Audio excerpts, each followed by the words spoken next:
Hello everyone, final revision में आपका स्वागत है और मैं हूं यश। आज हम इस लेक्चर में पिछले अक्टूबर मंथ के करंट अफेयर्स के बारे में जानेंगे। तो चलिए वीडियो शुरू करते हैं। सबसे पहले आता है नोबेल प्राइज 2021। इसमें सबसे पहले पीस प्राइज की बात करते हैं। ये 2 लोगों को मिला है। पहले हैं डिमेट्री एंडेविक जो रशिया से हैं। ये रशियन न्यूज़पेपर नोवाजा गजेटा का प्रकाशन करते हैं। शांति का दूसरा प्राइज मारिया एंजेलिटा रेसा को मिला है जो फिलीपींस से हैं। ये फ्रीडम ऑफ स्पीच को प्रमोट करते हैं तथा रैपलर नामक प्लेटफॉर्म इन्होंने खोला है जो फेक न्यूज़ को एक्सपोज करता है। आगे है लिटरेचर या साहित्य का नोबेल प्राइज। यह अब्दुल रज्जाक गुरनाह को मिला है जिनका जन्म तो तंजानिया में हुआ था लेकिन अभी यह यूएसए में रहते हैं। ये ऐसे ऑथर हैं जिनकी बुक्स की थीम सामान्यतः कोलोनाइजेशन के कारण गुलाम कंट्रीज की कंडीशन को बताने पर आधारित होती है। अब्दुल रज्जाक गुरनाह की फेमस बुक है पैराडाइज। आगे बात करते हैं फिजियोलॉजी का प्राइज या मेडिसिन के क्षेत्र में किसे प्राइज मिला है। यह भी 2 लोगों को मिला है। पहले हैं आर्डेम जो लेबनान में जन्मे थे लेकिन अभी यूएसए में हैं, और दूसरे हैं डेविड जे जूलियस, ये भी यूएसए के हैं। इन्होंने क्या कार्य किया है? They have discovered receptors for temperature and touch, मतलब बॉडी हमारे आसपास के वातावरण के प्रति कैसे रिएक्ट करती है उस क्रियाविधि का पता लगाया है। इन्होंने बताया है कि 2 टाइप्स के रिसेप्टर्स होते हैं बॉडी में। रिसेप्टर्स मतलब अनुभव कारक। पहले रिसेप्टर हैं TRPV1 जो हमारी बॉडी को हीट एंड टेम्परेचर के प्रति रिएक्ट या महसूस कराने के लिए रिस्पॉन्सिबल होते हैं, और दूसरा है PIEZO2। ये सामान्य क्रियाएं जैसे मैकेनिकल पेन, हाथ मिलाना, यूरिनेशन, श्वसन, रक्तदाब, स्केलेटन रिमोल्डिंग आदि को महसूस कराने के लिए रिस्पॉन्सिबल है। आगे आता है केमिकल का नोबेल प्राइज। ये भी 2 लोगों को मिला है। बेंजामिन लिस्ट जर्मनी से हैं और यूके से हैं डेविड विलियम क्रॉस मैकमिलन। इन्होंने केमिकल प्रोसेसेस के लिए ऑर्गेनिक कैटलिस्ट को इंट्रोड्यूस किया है। आगे है फिजिक्स का नोबेल प्राइज। ये 3 लोगों को मिला है। इसमें 25% भाग जर्मनी के क्लॉस हैजमैन को और अगला 25% भाग यूएसए के शिवकोरो सुकी मनाबे को मिला है। इन दोनों ने ही क्लाइमेट चेंज को स्टडी किया है for predicting global warming.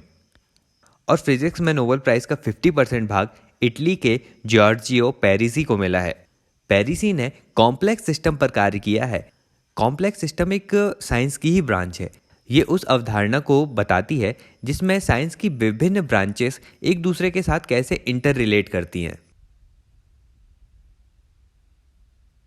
Nobel prize के बाद आगे जानते हैं मल्टी डायमेंशनल पॉवर्टी इंडेक्स के बारे में। इसमें इंडिया की रैंक 107 देशों में 62वीं है। इस इंडेक्स को यूनाइटेड नेशन डेवलपमेंट प्रोग्राम के माध्यम से Oxford poverty and human development initiative के साथ मिलकर 2010 से रिलीज किया जा रहा है। इसमें 3 पैरामीटर्स पर रैंकिंग की जाती है: health, education and standard of living. Report के अनुसार दुनिया में 1.3 बिलियन लोग मल्टी डायमेंशनली पुअर हैं। इंडिया में इनकी संख्या 381 मिलियन है। 12% मल्टी डायमेंशनल पुअर उन फैमिली से है जिनके परिवार में मुखिया एक महिला है। इंडिया में 6 मल्टी डायमेंशनल पुअर लोगों में से 5 ST, SC या OBC से आते हैं। आगे है नेशनल डिजिटल लाइफस्टॉक मिशन। इसे तैयार किया है ministry of fisheries, animal husbandry and dairying ने।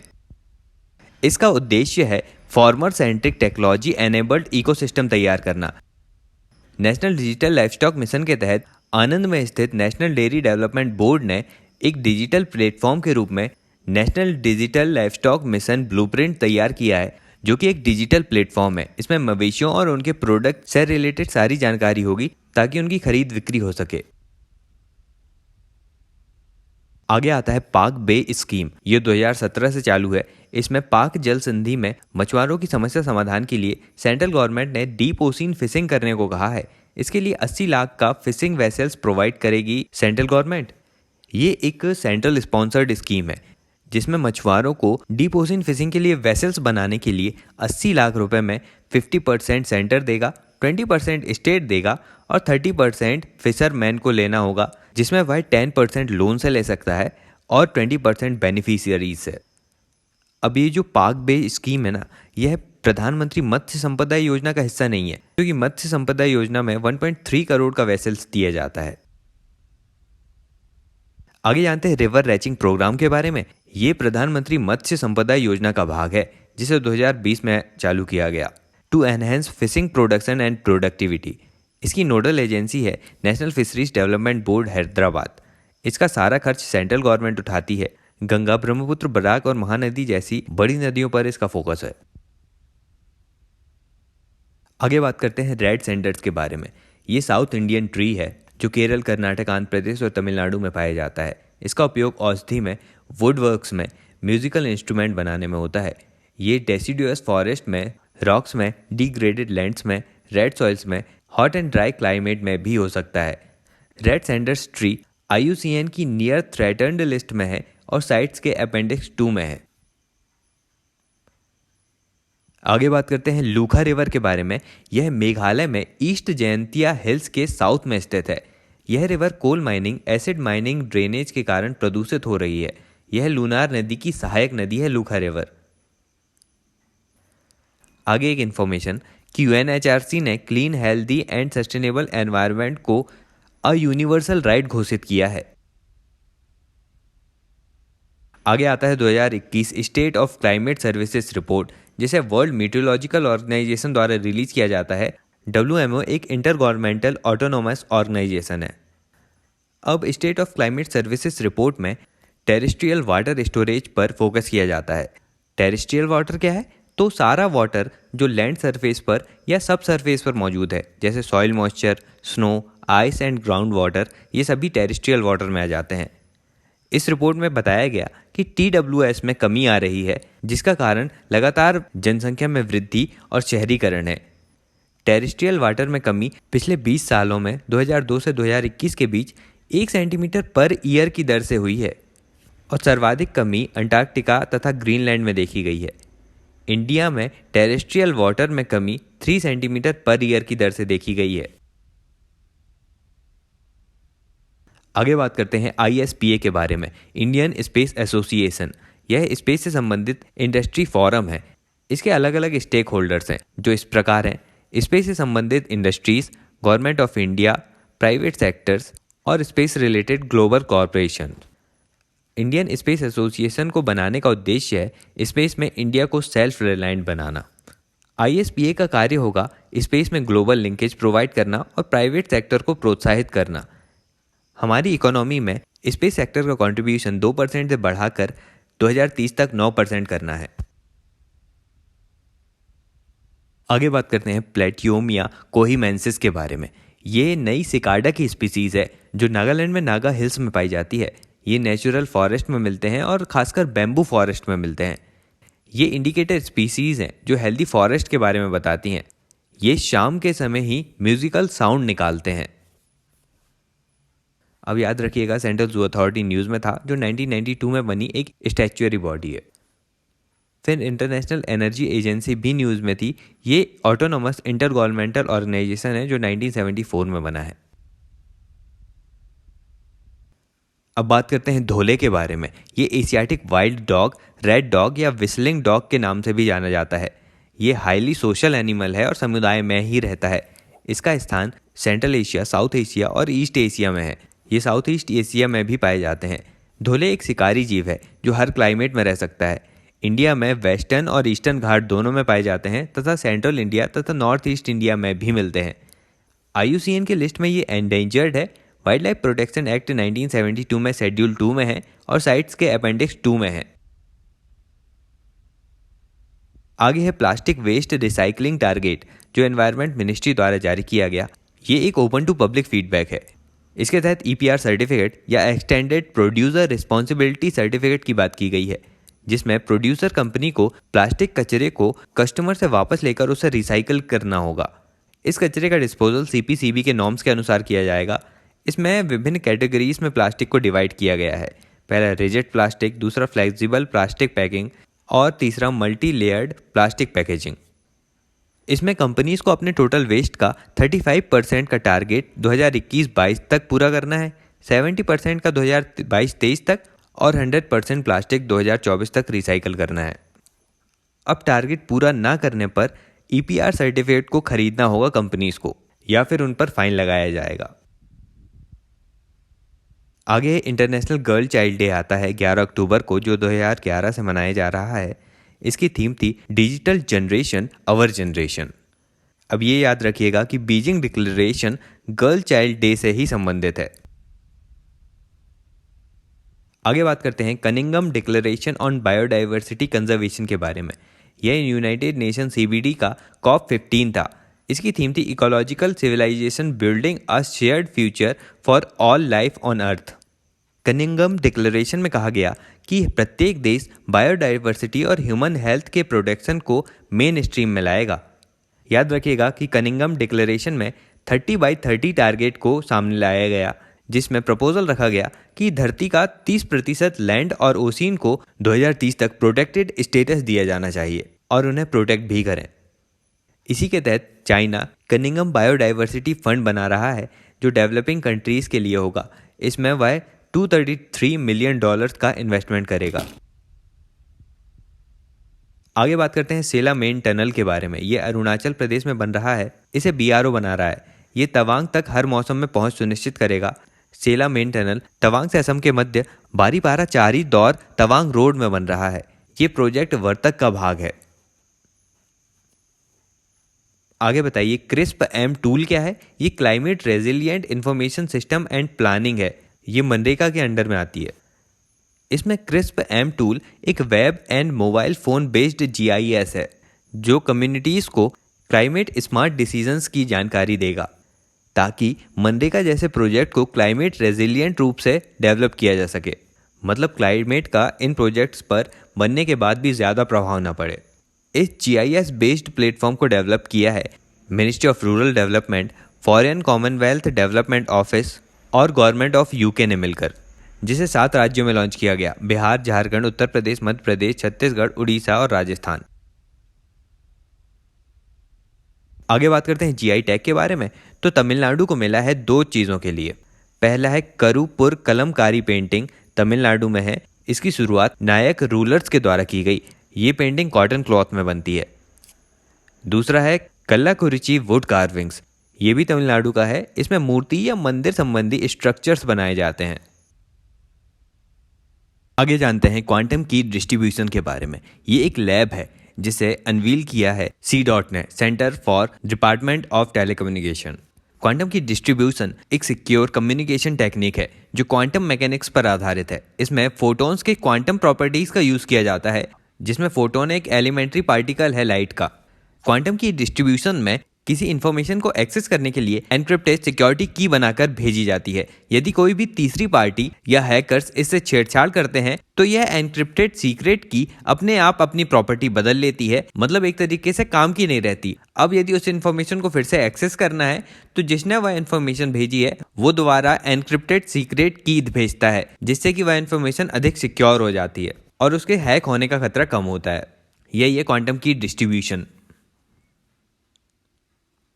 आगे जानते हैं सीका के बारे में, conference on interaction and confidence building measures. ये मीटिंग कजाकिस्तान में हुई। CICA एक मल्टीनेशनल फोरम है जिसे 1999 में एस्टेब्लिश किया गया था।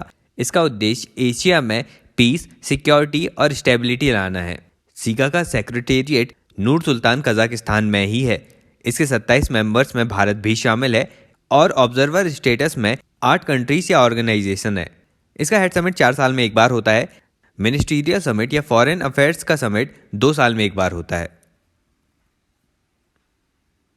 आगे जानते हैं PM गति शक्ति योजना के बारे में।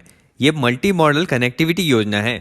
इसके तहत यदि किसी एक प्रोजेक्ट पर काम हो रहा है तो उस प्रोजेक्ट पर जितने भी अलग अलग डिपार्टमेंट्स काम कर रहे हैं वो सभी एक साथ कोलैबोरेशन के साथ काम करेंगे, ना कि अलग अलग। PM गति शक्ति योजना 6 पिलर्स पर बेस्ड है। पहला है कॉम्प्रहेंसिव इन कवरेज। इसमें मिनिस्ट्रीज, डिपार्टमेंट और पहले से स्थित प्रोजेक्ट को एक साथ लाया जाएगा। दूसरा है प्रोजेक्ट प्रायोरिटाइजेशन। इसमें क्रॉस सेक्टोरल इंटरेक्शन के माध्यम से प्रोजेक्ट को प्रायोरिटी दी जाएगी। तीसरा है ऑप्टिमाइजेशन ऑफ प्रोजेक्ट, मतलब प्रोजेक्ट में जितना लग रहा है उतने ही रिसोर्स यूज होने हैं। चौथा है सिंक्रोनाइजेशन ऑफ द एक्टिविटीज। पांचवा है एनालिटिकल्स और चौथा है डायनेमिक्स। ये 6 पिलर्स हैं गति शक्ति योजना के। अब आगे एक न्यूज़ कि महारत्न स्टेटस मिला है पावर फाइनेंस कॉर्पोरेशन को, जो मिनिस्ट्री ऑफ पावर के अंतर्गत आता है, ना कि मिनिस्ट्री ऑफ फाइनेंस के अंतर्गत, याद रखना। आगे है ग्लोबल हंगर इंडेक्स 2021। इसमें इंडिया की रैंक 116 देशों में 101 है। Global hunger index concern world wide और वेल्थ हंगर हेल्थ के द्वारा जारी किया जाता है। ये 4 कंपोनेंट पर बेस्ड होता है। पहला चाइल्ड वेस्टिंग मतलब उम्र के हिसाब से वेट, दूसरा चाइल्ड स्टंटिंग मतलब उम्र के हिसाब से हाइट, तीसरा चाइल्ड मोर्टेलिटी और चौथा अंडर नरिशमेंट। अब अगली न्यूज़ है कि डिफेंस के क्षेत्र में जो 41 यूनिट्स काम कर रही थी ऑर्डिनेंस फैक्ट्री बोर्ड की, उन्हें डिसॉल्व करके 7 न्यू डिफेंस पीएसयूज बनाए गए हैं। ये सभी 100% गवर्नमेंट ओन्ड होंगे। इसमें पहला है AWE advance weapon and equipment India limited, जो कानपुर में स्थित है। ये आर्म फोर्सेस और पुलिस के लिए छोटे वेपन्स बनाएगा। दूसरा है अवनी आर्म्ड व्हीकल निगम लिमिटेड, ये चेन्नई में है और सबसे बड़ा पीएसयू है डिफेंस का। तीसरा है ग्लाइडर इंडिया लिमिटेड कानपुर में, जो डिफेंस से संबंधित टेक्सटाइल बनाएगा। चौथा है इंडिया ऑप्टेल लिमिटेड IOL, यह देहरादून में है, ये इलेक्ट्रॉनिक मशीनरीज बनाएगा। पांचवा है म्यूनिशन इंडिया लिमिटेड, जो पुणे में है, ये जनरल पर्पस मशीनरी बनाएगा। छठा है ट्रूप कंफर्ट लिमिटेड कानपुर में, जो अपैरल्स बनाएगा। सातवां है यंत्र इंडिया लिमिटेड नागपुर में, जो विभिन्न कंपोनेंट्स बनाएगा। यह है डिफेंस के 7 PSUs। आगे बात करते हैं नोक्कू कूली के बारे में। यह एक बैड प्रैक्टिस है जो केरल में होती है। इसमें सिर से सामान ढोने वाले मजदूर बिना काम किए ही पैसे ऐंठने की कोशिश करते हैं। 1 मई 2018 में केरल गवर्नमेंट ने इसे बैन कर दिया है। आगे बात करते हैं एंडोसल्फेन के बारे में। ये पेस्टिसाइड है जिसे आर्टिफिशियली बनाया गया है। ये ह्यूमन हेल्थ के लिए हानिकारक है और केरल में इसी के लिए प्रोटेस्ट हो रहे हैं। आगे है वन हेल्थ कंसोर्टियम। यह है डिपार्टमेंट ऑफ बायोटेक्नोलॉजी का एक प्रोजेक्ट है जो वन हेल्थ को इंश्योर करता है। अब वन हेल्थ क्या है? यह ऐसा फिनोमिना है जो बताता है कि यदि हमें हेल्दी रहना है तो हमारे आसपास के सभी जीव और पर्यावरण को भी हमें हेल्दी रखना होगा। वन हेल्थ कंसोर्टियम 27 ऑर्गेनाइजेशन के साथ डिपार्टमेंट ऑफ बायोटेक्नोलॉजी के national institute of animal biotechnology Hyderabad के द्वारा चलाया जा रहा है। आगे जानते हैं एक्सरसाइज कैम्ब्रियन पेट्रोल के बारे में। ये यूनाइटेड किंगडम आर्मी के द्वारा ऑर्गेनाइज किया जाता है। हाल ही में गोरखा राइफल को यहाँ गोल्ड मेडल मिला है। कैम्ब्रियन पेट्रोल को ओलंपिक ऑफ मिलिट्री पेट्रोलिंग भी कहते हैं। अब हाल ही में कुछ बातें न्यूज़ में थी, जैसे international financial corporation 1956, international monetary and finance committee. आगे पहली मूवी जो स्पेस में शूट की गई उसका नाम है द चैलेंज, ये रशियन मूवी है। फिर FATF की ग्रे लिस्ट में जॉर्डन, टर्की और माली को ऐड किया गया है। अब आगे जानते हैं geospatial energy mapping in India के बारे में। यह नीति आयोग और इसरो के माध्यम से किया जा रहा है। इसमें एक मैप तैयार किया जाएगा और इस मैप में इंडिया में स्थित एनर्जी रिसोर्सेज की हॉलिस्टिक पिक्चर शो की जाएंगी। इसमें रिसोर्सेज में विभिन्न power plants, reserves, infrastructures, transportation आदि की भी इंफॉर्मेशन होगी। आगे आता है बंगाल फ्लोरिकन। यह असम में पाया जाता है। सामान्यतः ग्रासलैंड्स में रहते हैं। ये इंडिया में गंगा ब्रह्मपुत्र के क्षेत्र में और कंबोडिया तथा नेपाल में भी होते हैं। हाल ही में असम के कोकिलावरी सीड फार्म में चेंजेस के कारण इनके हैबिटेट लॉस हो रहे हैं। बंगाल फ्लोरिकन IUCN की क्रिटिकली एंडेंजर्ड लिस्ट में है, वाइल्ड लाइफ प्रोटेक्शन एक्ट 1972 के शेड्यूल 1 में है और कॉन्फ्रेंस ऑफ माइग्रेटरी स्पीसीज के अपेंडिक्स 1 में मौजूद है। आगे है अर्थ शॉर्ट प्राइज। ये पहली बार दिया जाना शुरू हुआ है, जिसे एनवायरनमेंट की फील्ड का ऑस्कर भी कहा जाता है या इको ऑस्कर कहते हैं इसे। Prince William and royal foundation के द्वारा यह दिया जाता है। पहला अर्थ शॉर्ट प्राइज जीता है विद्युत मोहन ने। इन्हें 1 मिलियन यूरो मिले हैं। एग्रीकल्चर वेस्ट से फ्यूल बनाने की टेक्नोलॉजी डेवलप की है विद्युत मोहन ने। आगे जानते हैं एलियम नेगिनम प्लांट के बारे में। ये 2019 में उत्तराखंड में खोजा गया था। ये प्याज की एक प्रजाति है जो सिर्फ वेस्टर्न हिमालय में मिलती है। आगे है DLX1 जीन। ये IIT कानपुर ने बताया है कि DLX1 जीन प्रोस्टेट कैंसर के इलाज में महत्वपूर्ण रोल निभाता है। आगे जानते हैं नेब्रा स्काई डिस्क के बारे में। ये एक डिस्क है जो जर्मनी के नेब्रा में मिली है। लंदन के ब्रिटिश म्यूजियम में इसे डिस्प्ले किया जाएगा। 36,000 साल पुरानी है ये डिस्क, मतलब ताम्र पाषाण काल की है। इसका डायमीटर 30 सेंटीमीटर है। इसमें ब्लू ग्रीन पैटिना के ऊपर सन और मून की आकृतियां बनी हैं। इसकी वर्तमान वैल्यू $11 मिलियन है। अब जानते हैं भास्कर बड़ा के बारे में।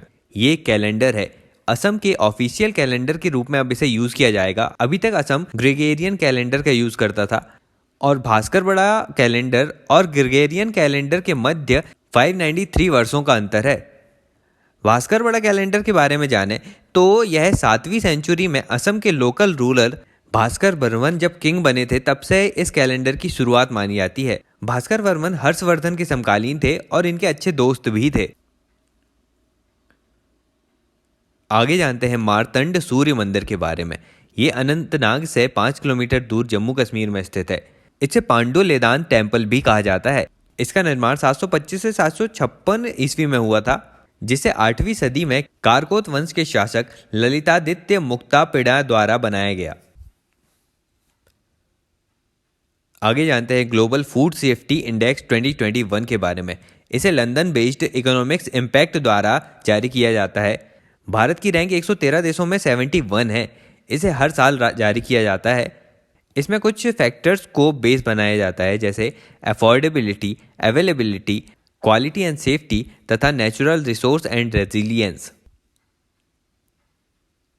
आगे बात करते हैं बायो इकोनॉमी के बारे में। बायो इकोनॉमी के अंतर्गत बायोलॉजिकल रिसोर्सेज को इस तरह से उनका प्रोडक्शन, यूटिलाइजेशन और कंजर्वेशन किया जाता है ताकि वे इकोनॉमी के विभिन्न सेक्टर जैसे इंफॉर्मेशन, प्रोडक्ट, प्रोसेसेस, सर्विसेज आदि में कंट्रीब्यूट करें। अब बायोलॉजिकल रिसोर्सेज के अंतर्गत biological related knowledge, science, technology, innovation आदि आते हैं। अब 2011 में मणिपुर में institute of bio resources and sustainable development बनाया गया। यह डिपार्टमेंट ऑफ बायोटेक्नोलॉजी के अंतर्गत एक ऑटोनोमस इंस्टीट्यूट है। आगे बात करते हैं प्रोडक्शन गैप रिपोर्ट 2021 के बारे में।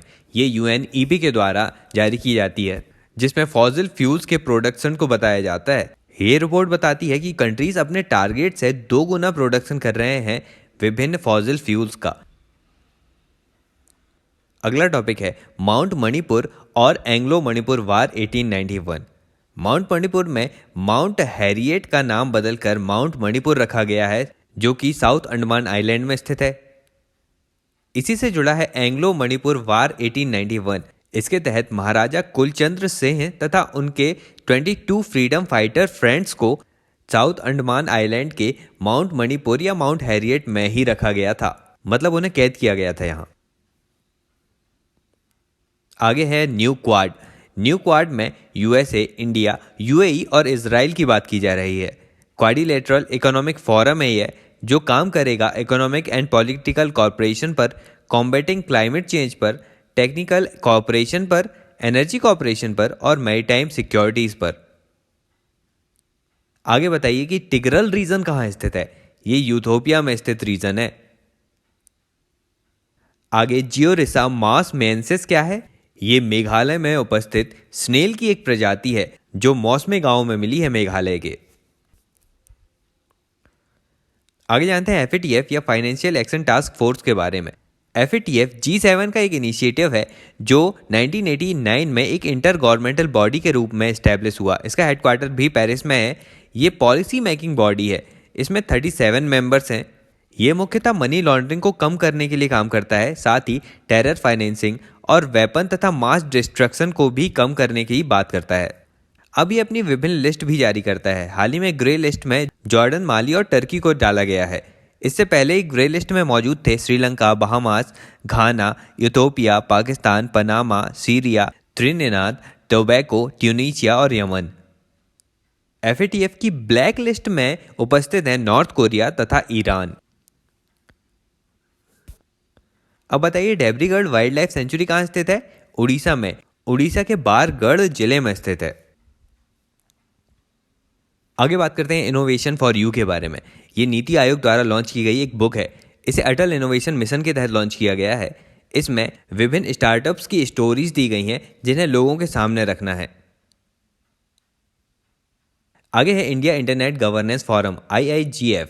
यह एसोसिएट है United nation internet governance forum से। IIGF इस तरह से पॉलिसी बनाएगा ताकि इंटरनेट का सही तरह से यूज़ किया जा सके। IIGF 2021 की थीम थी empower India through power of internet. आगे बात करते हैं जीनो ट्रांसप्लांटेशन के बारे में। ये एक प्रजाति के अंग को दूसरी प्रजाति के अंग में लगाने की प्रक्रिया है। हाल ही में पिग के किडनी को ह्यूमन में लगाया गया है या फिर उसे जीनो ट्रांसप्लांट किया गया है। अब डबल डिप ला नीना भी न्यूज में था। आगे जानते हैं अभ्यास के बारे में। ये अनमैन्ड एरियल व्हीकल है या ड्रोन है। इसे डेवलप किया है DRDO ने। ये मिसाइल टेस्टिंग के लिए डेवलप किया गया है, मतलब मिसाइल्स के लिए ये मूविंग ऑब्जेक्ट का काम करेगा। आगे आता है जीरो वेस्ट सिटीज चैलेंज। ये वेस्ट एड जो कि एक NGO या इकोनॉमिक नेटवर्क है उसके द्वारा शुरू किया गया है। ये 3 सिटीज में चल रहा है, जोहान्सबर्ग साउथ अफ्रीका में, हो ची मिन सिटी वियतनाम में और असम इंडिया में। जीरो वेस्ट सिटीज चैलेंज में सर्कुलर इकोनॉमी को बढ़ावा देने की बात की जाती है। सर्कुलर इकोनॉमी मतलब किसी भी रिसोर्स को कितने अधिक तरीके से हम यूज़ कर रहे हैं। इसमें sharing of resources, reusing, repairing, recycling, refurbishing आदि आ जाते हैं। जीरो वेस्ट सिटीज चैलेंज में 2 विनर्स हैं, श्री गुरु प्लास्टिक और इनसाइड आउट। इन्हें 10,000 यूरो की राशि मिलेगी। अब पहली IVF से जन्म लेने वाली काफ कौन सी प्रजाति का है? यह है बन्नी बफलो। आगे है बराक वैली। ये कहाँ स्थित है? असम के सदर्न पार्ट में। अब ब्रिक कम्युनिकेशन मिनिस्टर्स की मीटिंग हुई थी इंडिया में। इंडिया ने इसे होस्ट किया 2021 में। इसमें इंफॉर्मेशन एंड कम्युनिकेशन टेक्नोलॉजी तथा डिजिटलाइजेशन पर फोकस करना है। साथ ही ब्रिक्स ने 2018 में जो partnership of new industrial revolution को फॉर्म किया था, उसी में 4th इंडस्ट्रियल रिवॉल्यूशन पर भी फोकस करना है। इसके तहत इंटरनेट ऑफ थिंग्स जैसी चीजें आ जाती हैं। आगे जानते हैं national fund for control drug abuse के बारे में। इसकी स्थापना narcotics drug and psychotropic substance act 1985 के माध्यम से की गई। ये 23 करोड़ रुपए का फंड है। इसे अपनी आय प्रॉपर्टीज़ को जब्त करके विभिन्न कंपनीज, ऑर्गेनाइजेशन या व्यक्ति से ग्रांट प्राप्त करके और विभिन्न क्षेत्रों में इन्वेस्टमेंट करके प्राप्त होती है। और अपने फंड का यूज़ यह है इलिसिट ट्रैफिकिंग ऑफ नारकोटिक्स को रोकने के लिए, ड्रग के आदी हो चुके लोगों के एडिक्ट होने पर रिहेबिलिटेशन के लिए और ड्रग एब्यूज़ को प्रिवेंट करने के लिए अपने फंड का यह यूज़ करता है। आगे जानते हैं स्टॉकहोम प्लस 50 के बारे में। तो 1972 में जो स्टॉकहोम में पर्यावरण पर कॉन्फ्रेंस हुई थी, उसके 50 साल हो गए हैं 2022 में। तो अब 2022 में होने वाली कॉन्फ्रेंस को नाम दिया गया है स्टॉकहोम प्लस 50। इसकी थीम होगी our healthy planet for prosperity of all, our responsibility, our opportunity. आगे जानते हैं एम्बर्गिस क्या होता है। ये एक वेल वोमिट है, मतलब वेल मछली जब वॉमिट करती है तो एम्बर्गिस निकलता है। ये कोलेस्ट्रॉल एक तरीके का, और इसमें एल्कलॉइड्स, एसिड्स और एम्ब्रीन पाया जाता है। ये बहुत महंगा कंपोनेंट है। इसका लगभग 1 किलोग्राम 1 करोड़ का होता है। इसका यूज़ परफ्यूम मार्केट में होता है। ये कस्तूरी जैसी गंध पैदा करता है। माना जाता है कि एम्बर्गिस 1% स्पर्म वेल में ही मिलता है और वेल के इंटेस्टाइन में बनता है। आगे जानते हैं मुल्ला पेरियार डैम के बारे में। ये केरल में स्थित डैम है, लेकिन इसके पानी का यूज़ तमिलनाडु करता है, जिसके बदले में ये केरल को एक रेंट पे करता है। ये 1890 की ट्रीटी के अनुसार हुआ है, जिसमें केरल ने मुल्ला पेरियार डैम को तमिलनाडु को 999 सालों के लिए लीज पर दिया है। आगे बात करते हैं प्रधानमंत्री Ayushman Bharat health infrastructure mission के बारे में, या इसे प्रधानमंत्री आत्मनिर्भर स्वस्थ भारत मिशन भी कहते हैं। इसके तहत सभी 5 लाख से ज़्यादा जनसंख्या वाले ज़िले में क्रिटिकल केयर सर्विसेज प्रोवाइड की जाएंगी। मतलब इन ज़िलों में health and wellness centre, free test, free medical consultant, free medicines, integrated public health labs, block public health units, information technology enabled disease surveillance system आदि की सुविधा प्रदान की जाएगी। आगे जानते हैं निपुण भारत मिशन के बारे में।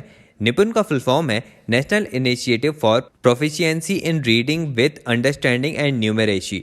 निपुण भारत मिशन को इम्प्लीमेंट कर रहा है डिपार्टमेंट ऑफ एजुकेशन। इसके लिए कोई अलग से फंड नहीं दिया गया, यह समग्र शिक्षा मिशन का फंड यूज करेगा। निपुण भारत मिशन का विजन है कि ग्रेड 3 तक हर बच्चे में फाउंडेशनल लिटरेसी जैसे पढ़ना या लिखना तथा न्यूमेरेसी जैसे जोड़ना या घटाना आदि की एबिलिटी डेवलप करना है 2026-27 तक। आगे जानते हैं ट्रिगोनोटेरस कोरोना के बारे में। यह झींगुर की एक नई स्पीसीज है जिसे सुलावेसी आइलैंड इंडोनेशिया में खोजा गया है। आगे जानते हैं green house gas bulletin report के बारे में। इसे वर्ल्ड मेट्रोलॉजिकल ऑर्गेनाइजेशन द्वारा जारी किया जाता है। इसमें बताया गया कि कार्बन डाइऑक्साइड एमिशन 2019-20 में कम हुआ है 2018-19 के कंपैरिजन में। हाँ, लेकिन मीथेन और नाइट्रस ऑक्साइड का 2019-20 में एमिशन अधिक हुआ है। आगे बात करते हैं ग्लोबल पेंशन इंडेक्स के बारे में। यह Australia centre for finance studies और मर्सर्स के द्वारा जारी किया जाता है। ये बताता है कि किस देश में रिटायर होने के बाद लोगों की लाइफ कैसी है। ग्लोबल पेंशन इंडेक्स के अनुसार आइसलैंड में वर्ल्ड्स बेस्ट पेंशन सिस्टम है और इंडिया की रैंक 43 कंट्रीज में से 40वीं है, मतलब बहुत खराब स्थिति में है इंडिया अभी। आगे जानते हैं Mahatma Gandhi national fellowship programme के बारे में। इसका उद्देश्य है कि भारत के गांव के लोगों को भी स्किल्ड बनाना। इसके तहत IIM के द्वारा यंग लोगों को 21 से 30 वर्ष के लोगों को स्किल दी जाएगी और उन्हें गाँव में भेजा जाएगा ताकि वे वहाँ के लोगों को भी स्किल प्रोवाइड करें। इसके लिए उन्हें इंसेंटिव भी दिया जाएगा। आगे बात करते हैं बुगुन लियोकिस्ला के बारे में। ये एक बर्ड है। अब इसमें बुगुन एक कम्युनिटी है अरुणाचल प्रदेश की। अब यहाँ बुगुन लियोकिस्ला यह बर्ड अरुणाचल के eagle nest wild life sanctuary में खोजा गया है। ये IUCN की क्रिटिकल एंडेंजर्ड लिस्ट में है। आगे जानते हैं traffic management framework for drones के बारे में। ये मिनिस्ट्री ऑफ सिविल एविएशन ने जारी किया है। अब देखिए, अब हवा में ड्रोन चलेंगे तो यदि उनकी संख्या बढ़ती है तो उनके ट्रैफिक को मैनेज भी किया जाएगा। तो traffic management framework for drones के द्वारा ड्रोन्स के ट्रैफिक मैनेजमेंट का काम किसी थर्ड पार्टी को दिया जाएगा ताकि वे ड्रोन्स के पाथवे को डिसाइड कर सकें। यह कार्य डिजिटल स्काई को दिया गया है अभी हाल ही में।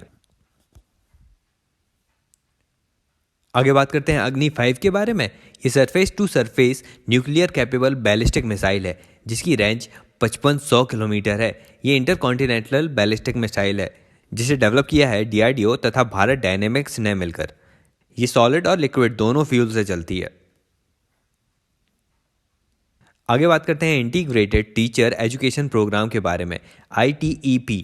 इसके तहत एक नया कोर्स शुरू किया जा रहा है जिसमें 4 साल का कोर्स होगा। इसमें कोई भी डिग्री के साथ आप B.Ed कर सकते हैं, जैसे BA के साथ B.Ed, BCom के साथ B.Ed, BSc के साथ B.Ed। ये कोर्स 4 साल का होगा और इस कोर्स के एडमिशन के लिए नेशनल टेस्टिंग एजेंसी एक टेस्ट भी कंडक्ट कराएगा। आगे है टाइम फॉर इंडिया ड्राइव। ये स्वीडन ने लॉन्च किया जिसके तहत इंडिया के साथ ट्रेड को बढ़ाना चाहता है स्वीडन। आगे है MK54 लाइट वेट टॉर्पेडो। यह टॉर्पेडो भारत USA से खरीद रहा है। इसे एंटी सबमरीन वारफेयर टॉर्पेडो भी कहते हैं, ASW टॉर्पेडो। इसका यूज़ सबमरीन, सरफेस वेसल्स और एरोप्लेन्स आदि के माध्यम से किया जा सकता है। ये सेल्फ प्रोपेल्ड है। इसे बोइंग कंपनी द्वारा बनाया जाता है। आगे ईस्ट एशिया समिट। ये हाल ही में ब्रुनेई में हुई। इसमें इंडिया ने फोकस रखा है मेंटल हेल्थ पर, इकोनॉमिक रिकवरी थ्रू टूरिज्म पर और सस्टेनेबल रिकवरी पर। आगे बात करते हैं AI पे चर्चा के बारे में। ये ministry of electronic and information technology द्वारा शुरू किया गया। AI पे चर्चा में सभी लोग अपने व्यूज शेयर करते हैं और इसकी थीम थी artificial intelligence for data driven governance. आगे बताइए ICGS सार्थक क्या है। ये ऑफशोर पेट्रोल वेसल है जो गोवा शिपयार्ड बिल्डर्स लिमिटेड द्वारा बनाया गया है। आगे बताइए ग्रे लंगूर या हनुमान लंगूर के बारे में। ये सामान्यतः साउथ इंडिया और नॉर्थ इंडिया में देखने मिल जाते हैं। नेपाल और भूटान में भी मिलते हैं। IUCN की लीस्ट कंसर्न लिस्ट में है, साइट्स के अपेंडिक्स 1 में है और वाइल्ड लाइफ प्रोटेक्शन एक्ट के शेड्यूल 1 में भी है। आगे है क्लाइमेट वल्नरेबिलिटी इंडेक्स। ये council of energy, environment and water के द्वारा लॉन्च किया जाता है जो कि एक not for profit research institute है। क्लाइमेट वल्नरेबिलिटी इंडेक्स के अनुसार भारत के 640 डिस्ट्रिक्ट्स को एनालिसिस करके बताया गया कि 463 वल्नरेबल क्लाइमेट एरियाज हैं भारत में। इसमें 183 हॉट स्पॉट जिले हैं। North east state flood prone area है। साउथ और central India drought prone area है। अब आज के लास्ट टॉपिक में बात करते हैं कृषि उड़ान 2.0 स्कीम के बारे में। ये मिनिस्ट्री ऑफ सिविल एविएशन की स्कीम है। इसमें जल्दी खराब होने वाले कृषि उत्पादों का ट्रांसपोर्ट एविएशन के माध्यम से किया जाएगा और ट्रांसपोर्टर्स को इंसेंटिव्स भी दिए जाएंगे। तो इसी के साथ आज का लेक्चर बस इतना ही। लेक्चर अच्छा लगा तो लाइक कर दीजिए, ज़्यादा से ज़्यादा शेयर भी कीजिएगा और पहली बार चैनल पर आ रहे हैं तो चैनल को सब्सक्राइब भी करना है। अभी के लिए चलता हूँ, मिलते हैं अगले वीडियो में एक नए टॉपिक के साथ। Thank you so much for listening.